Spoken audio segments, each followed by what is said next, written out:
Eva Afonso, a veciña do Grove que en decembro do 2018 foi tiroteada pola súa exparella, dá hoxe por pechado o seu calvario. Que vai a finalizar o calvario, se chegamos a un trato con él, estou contenta. Por lo menos podo andar por a calle libre, vou poder andar e seguir, gracias a Dios. Non é xusto, pero é o que hai. A Audiencia Provincial de Pontevedra acolleu a segunda sesión do xuízo contra José Antonio Prieto, o seu agresor. Mentres que no primeiro día asegurou non recordar nada, hoxe mudou de versión, recoñeceu os feitos dos que se lle acusa e aceptou as penas propostas. Quedaronlle 12 anos, pero cumpridos íntegros.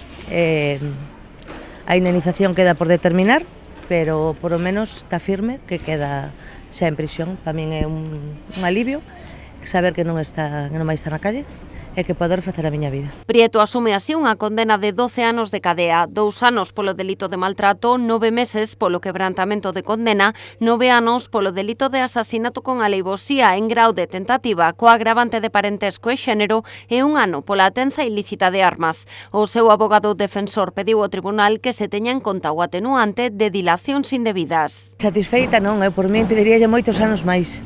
Pero quero que se acabe, entonces con este trato que se fixo, con esta conformidade, queda firme e non hai maneira de que se poida recurrir.